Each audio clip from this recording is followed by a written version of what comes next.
get started.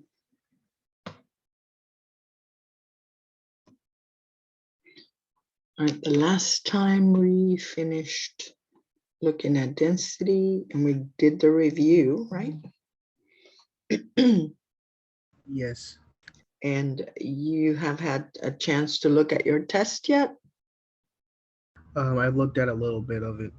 Okay, because it's due on the 11th. I'm just making sure, which is today. Okay. Okay.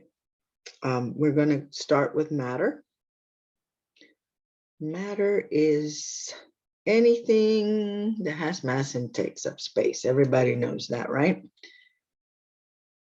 Yeah. Okay. So the main thing is, how do we classify matter? Well, let's look at this graphic organizer right here that I created myself. Hopefully it'll come up. There it is, but I want it more because I want to add stuff to it. As a matter of fact, I want you guys to add stuff to it as I speak. And I'm going to just give you one of them. Okay. Oh Lord, it's like 20 things opened up in one time. That was weird. Okay. Yeah, it's been locked. No, you did not lock it. Okay. I don't know what on earth happened here. That was weird. Okay, we do not want you or you. Don't say no. Or you, yes, you are the one I want. Okay, so I'm going to enable editing so that we can do that. And I want you guys to create this graphic organizer, but you're going to add some words to it, okay? So that way, that's why I leave it blank so that you all can do that. And we just said that is anything, right? We can just type it in here. Has mass, it takes up space. And yes, I know that's a lot on there, but we can make it bigger. And it fits better. Okay, so there we go. Okay. And there's our definition of matter. Okay, so we know that matter can be of two types, a pure substance and a mixture. What's the difference? Okay, so when we are talking about, and let me bring this up a little bit more, or this down a little bit more. I don't know which one's going to be, but something has to move. No, that won't be moving up. So everything else has to move down. And in order to move things down, you've got to actually shift everything down, which we don't have time to do. So we can just make our writings much smaller, I guess. And hopefully, there we go. That kind of works. Okay, so here you would want a connector that has some sort of, let me see, insert a text box. You want to insert a little text box right here in this area. Just right there. There you go. No. See, it doesn't want to move now. Okay, no, let's just get rid of you. Oops, undo. Sometimes this thing does not wish to do what you tell it to do, but you'll be writing things by hand. So as I go through the definition, I want you to write the key words that I'm gonna point out for each one above where you would divide, right? Like, what's the difference between pure substance and mixture? What's the difference between an element and a compound? So you write down the very key characteristic that makes it different right above. And that's what I was trying to do, but it will not let me insert what I wanted in there. Instead, it erased my there. Okay, let's try it again. For some reason, okay, is this the one? No, see, this is not the one. That's a PowerPoint. No, there we go. Okay, so that is the one we need. All right, so over here, let's say we insert it. I'm just going to insert a triangle, I mean a rectangle. So it's just going to be a shape actually. Now, will I be able to write on it? Probably not this time, but oh, come on, you give me my shape. There we go, this one. Oh, wait, there we go, this one, because I can write on it. Okay, so I want to insert right there. And whatever you want to write on it, you can, right? So in this case, it has a definite composition. That would be the key word for that one. And see, like I said, it doesn't let me do it so much. I want to do it a little smaller though. Let me try to make that font like a 10 or a 9 so it fits. There we go. See? And obviously mixture has indefinite composition. And so you just insert, or you can, like I said, you can do your own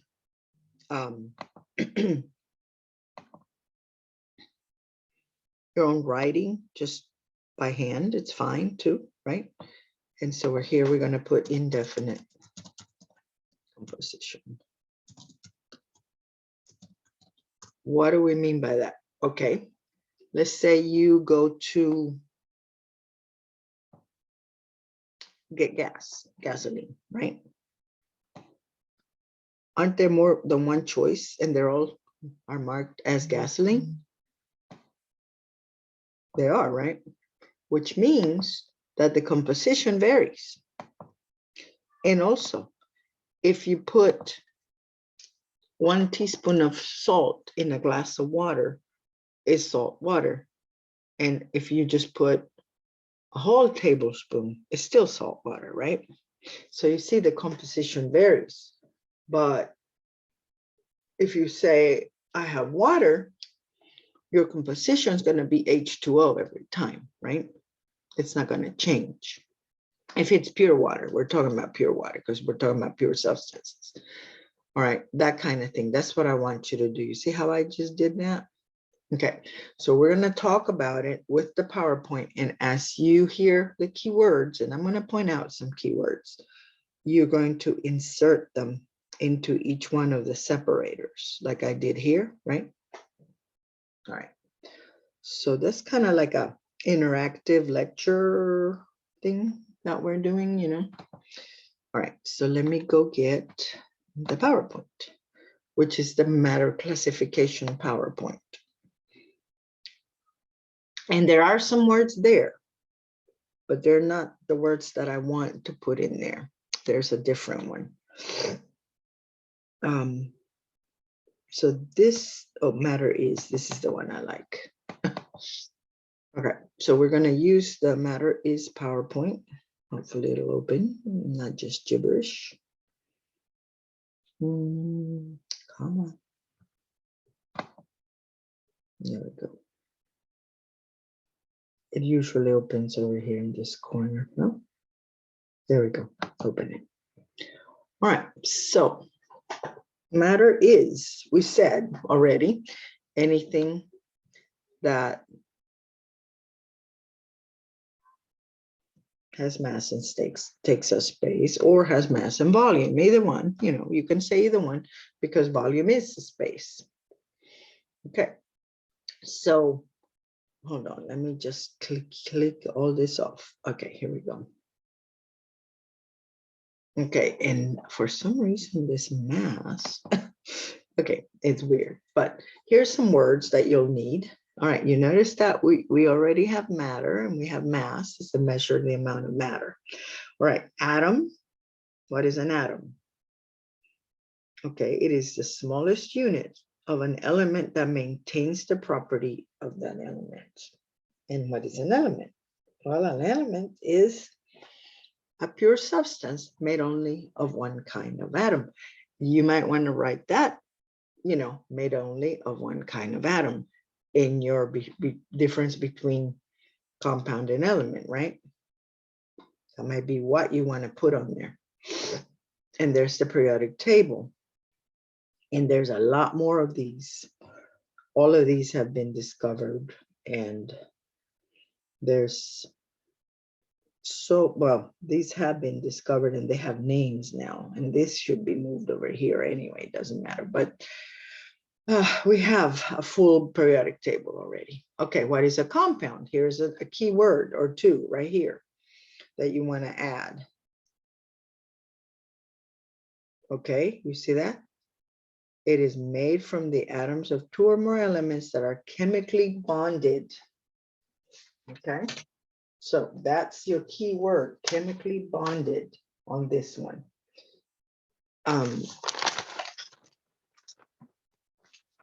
So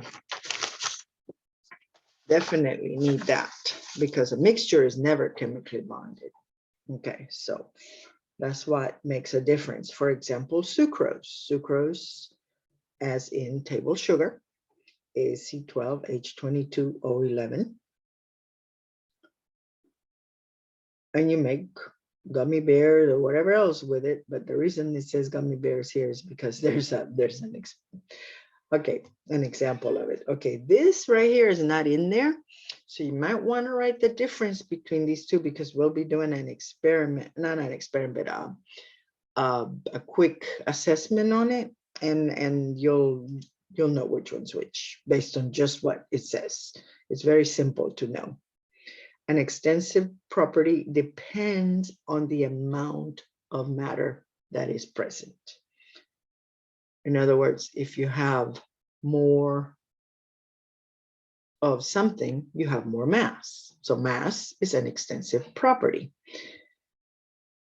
And intensive properties do not depend on the amount of matter that is present. For example, if you want to boil a teaspoon of water, the boiling point will be 100 Celsius. If you want to boil a pool of water, that still will be 100 Celsius. Okay, so that makes no difference, and that's an intensive property. Okay, so here's some: volume, mass, energy content. Think calories. I mean, you think of eating a little slice of cake versus a big cake, right? That's a lot more calories. Intensive properties: melting point, boiling point, any of the points. And density, because density, even though you have more mass, you also occupy more volume at the same rate. So it never changes. All right. Then you have what is known as physical changes. Physical changes are anything that happens to it that does not change its identity. For example, boiling, freezing, evaporating, obviously evaporating, freezing, condensing, melting. All of those do not involve a change in the identity. Now you have phases, and we're not going to look at these right now, so I'm going to skip them, boom, boom, boom, all of them. We're not looking at these, but we are looking at what a chemical, okay, here we go. A chemical change is a change in which one or more substances are converted into different substances. So usually heat and light, as in these beautiful fireworks, are evidence of a chemical change. All right, and see, look at that. According to this, it's a different one, but what we're doing, we're not doing this. We're not following a yes or a no answer thing. What we're doing is ours that we're making is more of a actual characteristics that define each one. Okay, so like, has definite composition? Yes. Has indefinite composition? Yes. That kind of thing. So, all right. The next thing is, you notice this here says, is the composition uniform? No. Okay, well, we're going to get there, but this is not how we do it. Not for ours. Okay, so the constituents of the mixture retain their identity and may be separated by physical means. Okay, so mixture retains their identity. You see that? And can be separated by physical means. You can add all of that on the indefinite composition. You can add all of this too, right? If you want. It's just taking little notes underneath each one. I mean, above each one, so that you know without a doubt what it is. All right. You have different things like, for example, here, the components of a dye in ink may be separated by paper chromatography. And as a matter of fact, you can do this at home. Use a water-soluble marker and a coffee filter and water. And see this line? You have to place that. The water cannot go past that line, and your markings, your ink markings, have to be above the line. Okay. And then there's also distillation. You can separate it by distillation, by all of this. Okay, so all of this is how you do it. Now, we're looking at metals. No, not yet. Hold on. I'm not liking this. I think I got the wrong PowerPoint. This is the one I always use after. This is not the one. Sorry. It is usually, you know, how you always have the one PowerPoint that you want to do first. Well, I have 3 on matter. So I thought this was the one, but it's the one, actually not that one, it's the one before that. Right, so let me go back and get that one, the correct one, because this is just not the one I wanted. It is the other one. Okay, must be this one.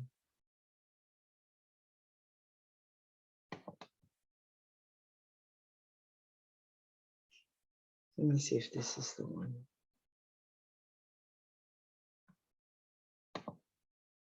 Because one of them has all the wonderful key points, and that's what I want, because I want you to know the key points so that you can identify any kind of matter. It makes it a little bit, sure, let's open it as a read-only. There we go. This is the one, the white one. Yes, this is the one that I like. Okay, so this is the one for sure. Okay, so now with this one, you're going to take the little notes on there. Okay, so what is matter? Everything that has mass and volume, right? We already wrote that in. And then it says, what changes does matter undergo? Well, all kinds of changes. And some can be seen and some can be unseen, right? Because you don't see the changes that happen at the molecular level or at the atomic level. Okay, there are some properties of matter, and there are every one of these is a physical property. So you've got electrical conductivity, heat, density, melting point, boiling point, refraction index, malleability, and ductility. And you can look at this PowerPoint later, but if you want to know what each one is, but we'll be explaining a few of these anyway. All right, a physical change, we said it occurs when you change state, but do not change chemical composition. For example, water freezing, cutting a piece of wood into smaller pieces. Form and appearance can change, but the properties remain the same, okay? And there are some characteristics of physical changes right here. And here are some chemical changes. Hold on a minute. I just realized I may not be recording this. And if I'm not, that's not good. I always like to record it so that I can post it later. Nope,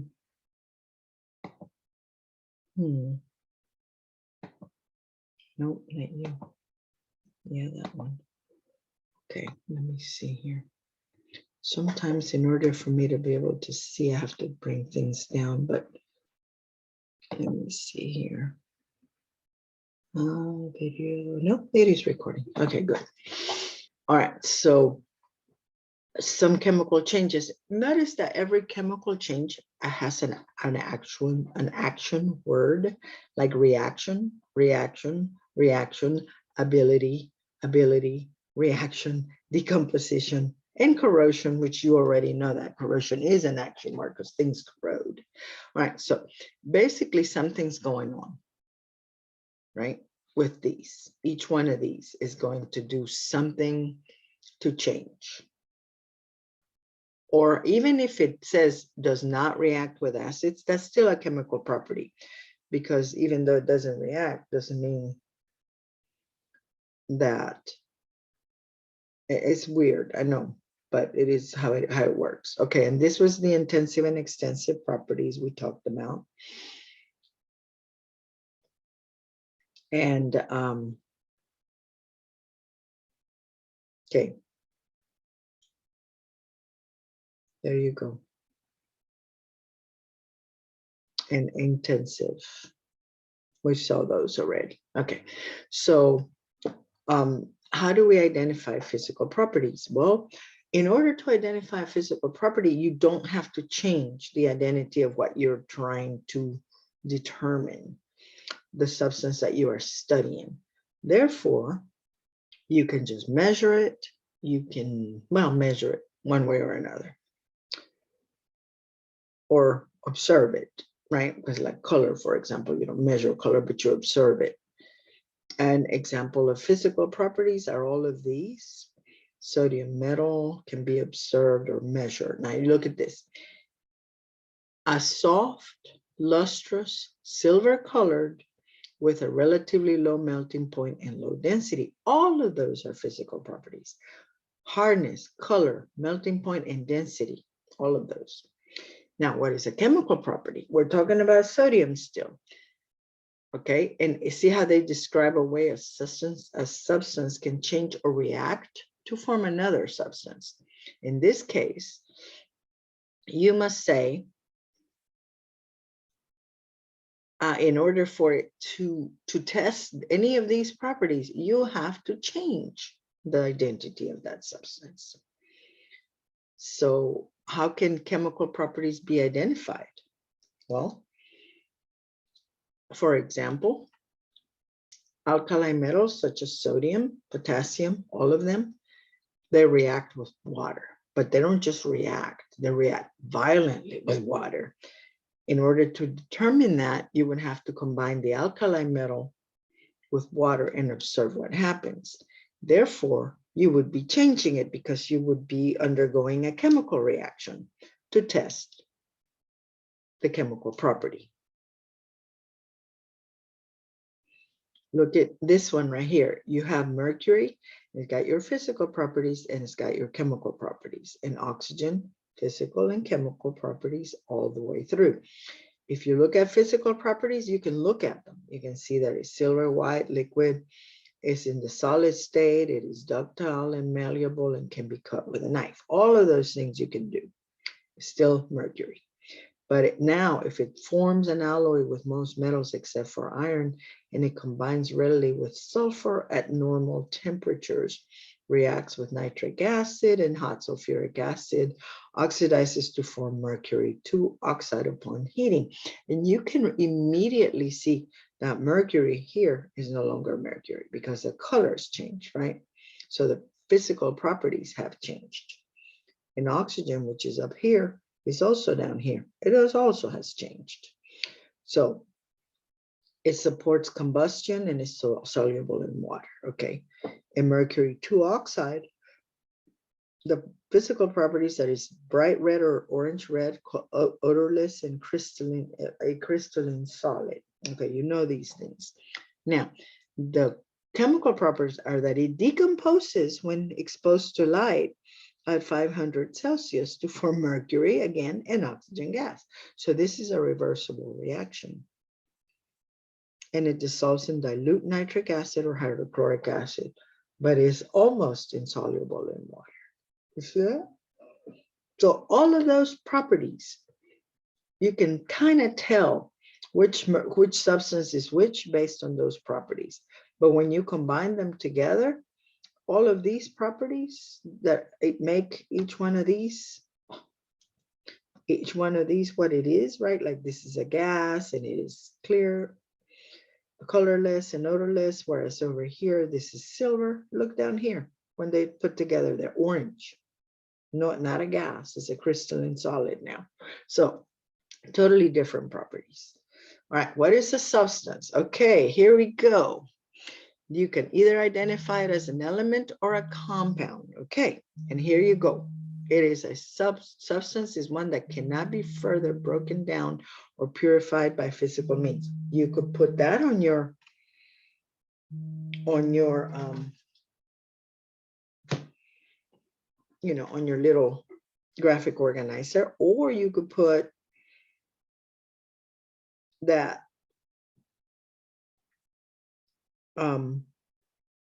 substance, see, it says matter of a particular kind. So basically what I said, it has definite composition is the best one, because you cannot change the composition without changing its properties or its identity. So see, there it is, fixed composition. You can call it fixed composition also. It cannot be separated into simpler substances by physical methods. It can only be changed in identity and properties by chemical methods, and the properties do not vary. That's another thing you could put on there, constant properties. So fixed composition, constant properties. All right. Now, as far as compounds and elements, look, it can be decomposed into simpler substances by chemical changes, and it's always in a definite ratio. It cannot be decomposed by chemical changes. All right, so you can say can be decomposed, cannot be decomposed, but the definite ratio is perfect because water is always H2O, right? Nothing is ever going to change that. And if you do, it's no longer water. All right, what is a mixture? Here we go. Mixtures are two or more substances that are not chemically combined. So you could put that on there too. And they do not have constant boiling points or constant melting points because they are mixed, more than one thing. So you can't have any constant anything if you have a mixture. All right, characteristics, see, variable composition. Okay, so I put indefinite, so variable, you can say variable. They retain their characteristic properties. They may be separated by physical methods, and mixtures of different compositions may have widely different properties. So not constant properties either, or definite properties. All right. Now, here's where we divide. All right. What is the difference between a homogeneous and a heterogeneous mixture? Okay. Homogeneous mixture looks the same throughout, and it can't be separated by physical means, but we already knew that because the word mixture is in there. All right, so looks the same throughout. That's what homo means. Homo means same, right? So homogeneous means it looks the same throughout. All right, here's some indicators. They have the same composition throughout. The components are indistinguishable. And this is the very key one right here. They do not scatter light. What does that mean? You're about to see a picture of one, but basically it's known as the Tyndall effect. And homogeneous mixtures do not exhibit the Tyndall effect. And here's some examples. Excuse me. Here's some examples: salt water and coffee. Tea also. You know, whatever you want to put on there. Sugar, water too.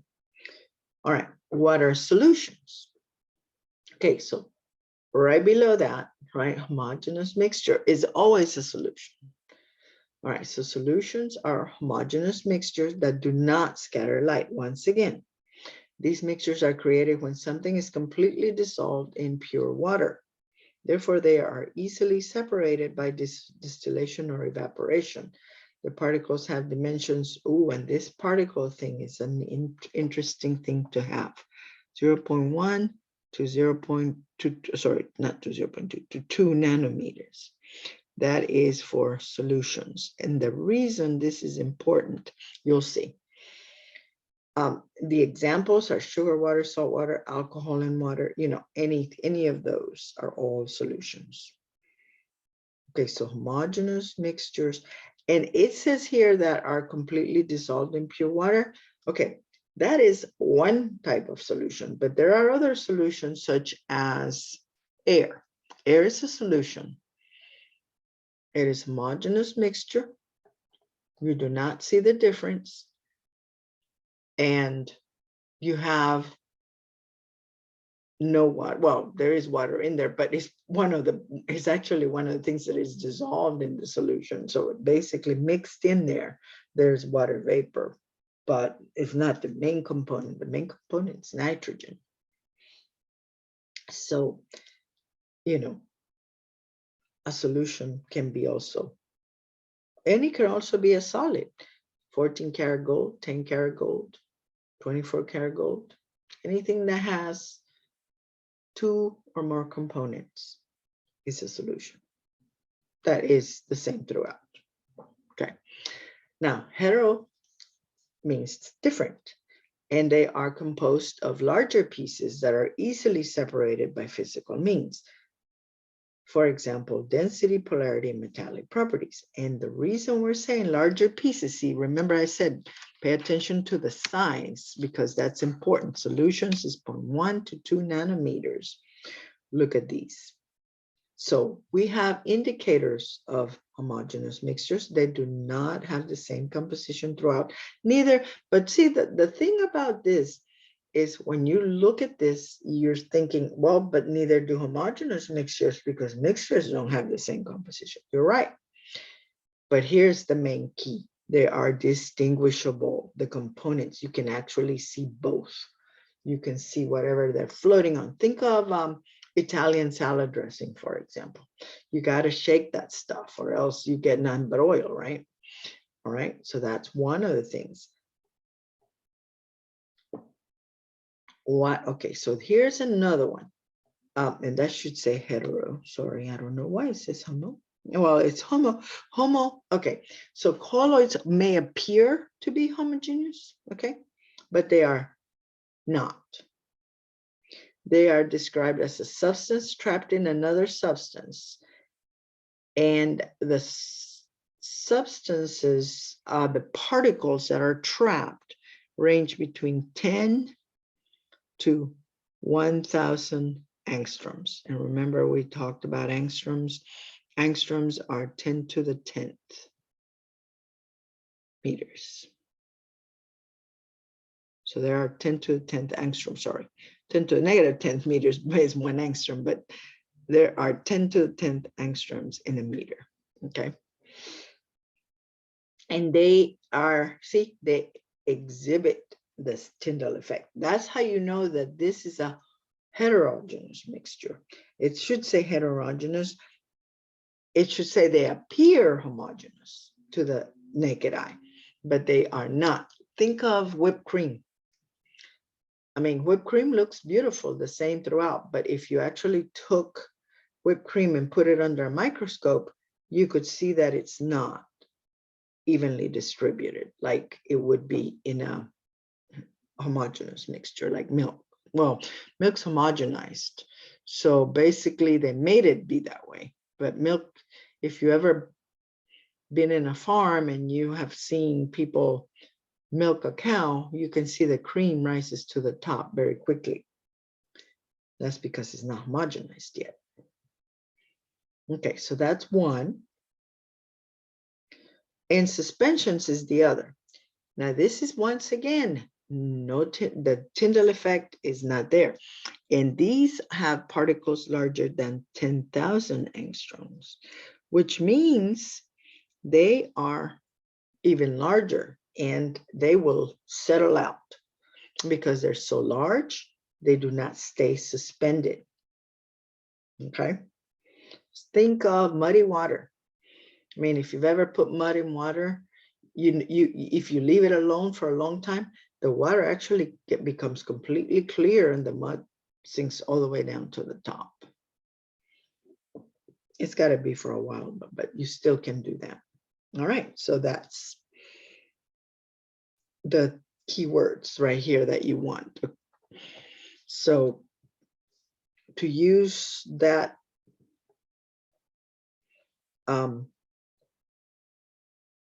okay, so we know the law of conservation of matter, and this is important for later. There is no observable change in the quantity of matter during a chemical reaction or a physical change. In other words, matter cannot be created nor destroyed. It is just converted from one form to another. Same thing with energy. But matter is not energy. That's why we call it the law of conservation of matter. And there's a law of conservation of energy too. All right, we will look at the states of matter later, but right now, let's go right back. See, look, I told you it does that. It does the gibberish. All right, let's go right back to our this right here, right? So you had matter has definite composition, and we learned something else. What was it that we could put in under here? There was something else that we could put under here that would be good.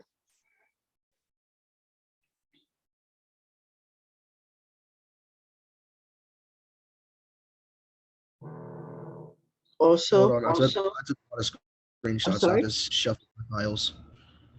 I'm sorry, what did you say? I took a lot of screenshots and I have to shuffle through my files. Oh, I got you. I got you. Yeah, we learned something to put under here that's really good, right? I see. I like that PowerPoint because it really goes into the very differences of everything, and that's the one that I prefer for this part.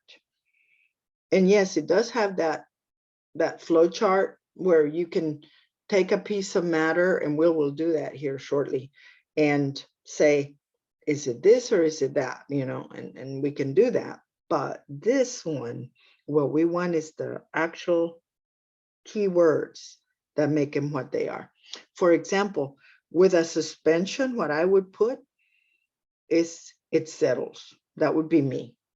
Why? Because it's the only one that settled. If you notice, solutions don't settle, colloids don't settle, but suspensions do, right? And that's what I would do.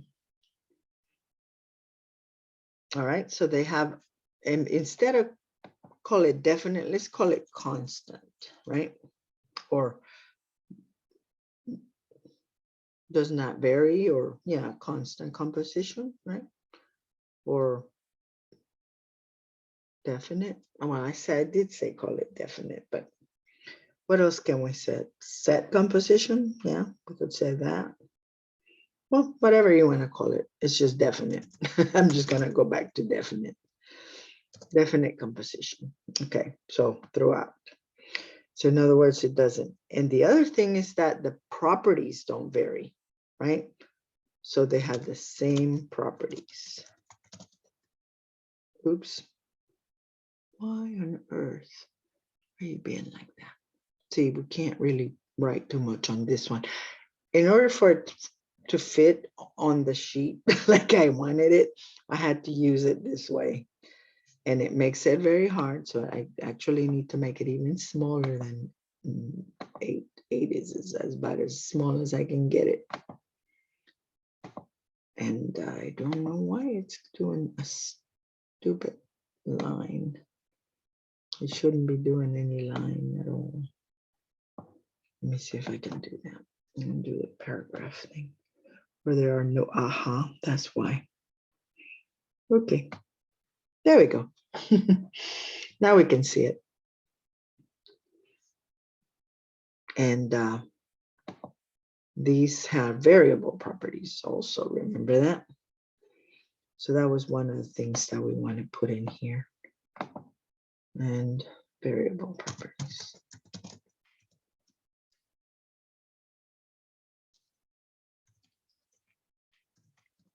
Okay, that would be what I would put. That would be my notes on these two. But you guys need to fill in your own notes as you go through element and compound mixtures, the two different mixtures, And then we've got the metals, and we're going there here in a minute. And then we got your compounds. We're going there in a minute. And then you've got your, well, this one's finished. This side's finished, but we still have to go on to metal, metalloid, and nonmetal. And that's why I said we're skipping these. We're coming back to them later. But for now, let's just write down the connecting words that need to be here.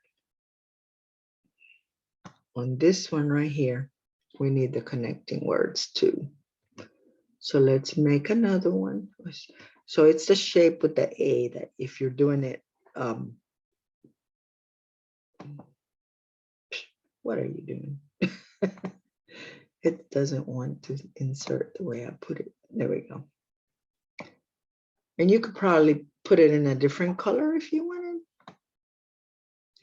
So that way it makes more of a visual impact. Let's see, what color do I want you? Blue? No, not red, blue. Let's do blue. This blue.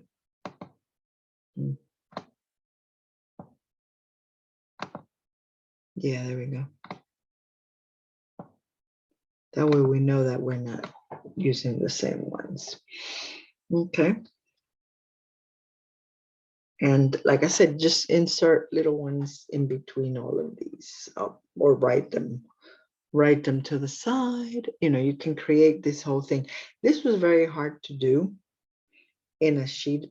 I needed a longer paper. Actually, I can probably copy this and change the sheet because it's just too short. See, I had to put this one to the side over here. But anyway, so this is how you would do it.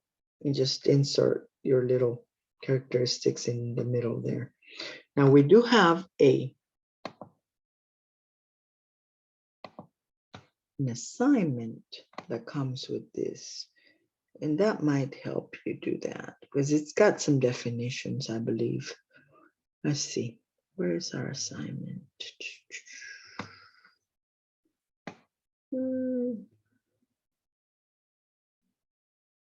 Last test. Oh, here we go. Okay, types of matter and their characteristics. See that? And on it, it asks you to create a graphic organizer, just like I did. Let's see what it says on this one. Let's see. Okay. Yeah.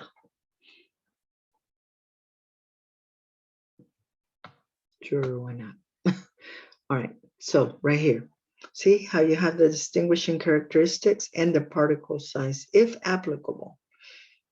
So obviously, element and compound probably not going to have a particle size because they're all different. And solution, though, colloid and suspension are going to have some, which we wrote that, you know, they're on there. And provide at least 3 examples of each. And then you've got the next part, definitions for these terms, and create a graphic organizers that contain all of these. And provide 1 example of each in the box that corresponds to it, except for the ones that are in bold. So matter, pure substance, and mixture, we don't want to create an example. But let's say we were completing this one and we have just done our other. So we are in here. We have created our graph. So a pure substance, you put an example, water, right? Oops, where's my E? Water, for example, right? But it said not to create, not to put it in there, in these 2, right? So, but for element, you can just put any element. Oxygen, yeah, I'm just picking one, okay? Compound. Here you could put water, but make sure you put H2O instead, right? Because it's water. And you can put water next to it, or you can put alcohol, or you can put it whatever you want, but as long as you're doing it. here, it will be water. Right? Like that. And so on. An homogeneous mixture, that could be 70% alcohol, right? Like what you, something like that. And heterogeneous, that would be muddy water, like we mentioned. Why not? Okay, and that's just an example. Okay, but then you got to do each one of these: metal, metalloid, nonmetal, ionic, metal, covalent. Okay, so that's how that assignment looks like. And let me go back and see. Oh, there you are. I couldn't find that one. Okay, so we are looking at the next part. We were looking at all of the things that we talked about, and you can start doing that assignment. I haven't opened it yet, but I will.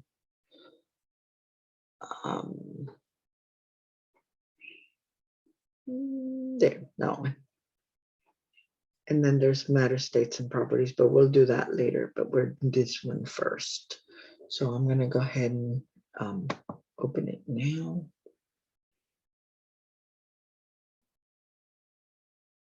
Edit before I forget. So I do that.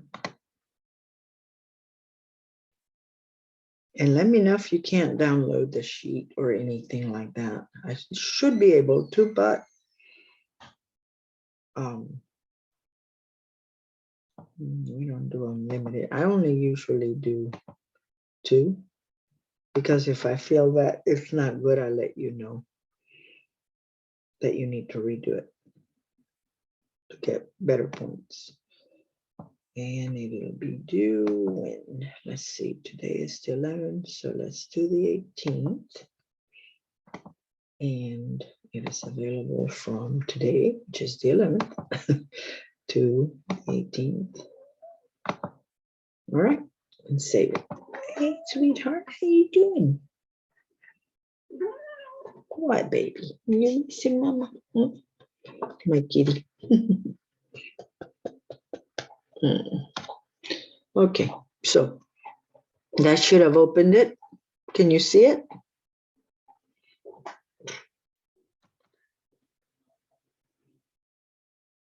Yeah. All right. Well, that's it for today, guys.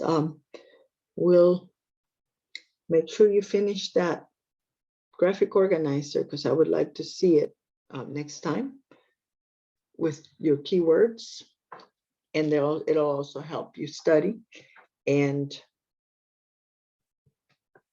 try to start on that assignment too. All righty. We'll talk to you later. Have a great weekend.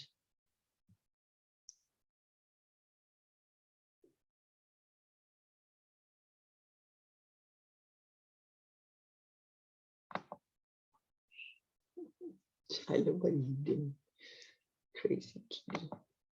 You're one crazy kitty, you know that?